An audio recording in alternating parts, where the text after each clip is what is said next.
there, tech enthusiast. I am your host, Bettina Gabriel Virovelio, and welcome back to our vlog.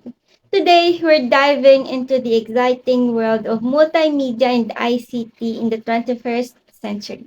Buckle up because we're about to explore the incredible benefits these technologies bring to our lives. So, without further ado, let's get right onto it. In today's fast paced world, multimedia and information communication technology, or ICT, have become our trusty companions. From smartphones to laptops to virtual reality headsets, these tools are not just gadgets. They're superpowers that empower us to do more, learn more, and connect more than ever before. So, what's the buzz about multimedia and ICT? Let's break it down. Firstly, they've revolutionized communication. Gone are the days of carrier pigeons and smoke signals. Now, with just a tap or click, we can instantly connect with anyone, anywhere in the world.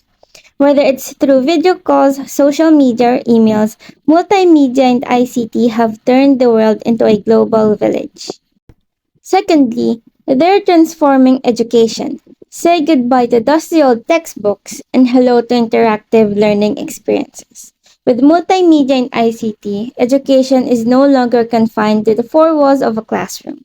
Students can explore virtual worlds, conduct scientific experiments, and collaborate with peers across the globe, all from the comfort of their desks. But wait, there's more. Multimedia and ICT are also boosting our health and well-being. Thanks to fitness trackers, smartwatches, and health apps, we can monitor our physical activity, track our sleep patterns, and even consult with healthcare professionals without setting foot in a doctor's office. It's like having a personal trainer and a doctor in your pocket. And let's not forget about entrepreneurship. In today's digital age, anyone with a brilliant idea and the Wi Fi connection can start their own business. Whether it's selling handmade crafts on Etsy, launching a podcast on Spotify, or building a startup from scratch. Multimedia and ICT have leveled the playing field, empowering entrepreneurs to turn their dreams into reality. So there you have it, folks. The benefits of multimedia and ICT in the 21st century are truly limitless. Thanks for tuning in. Don't forget to like, subscribe, and hit the little notification below. Until next time, keep exploring and innovating.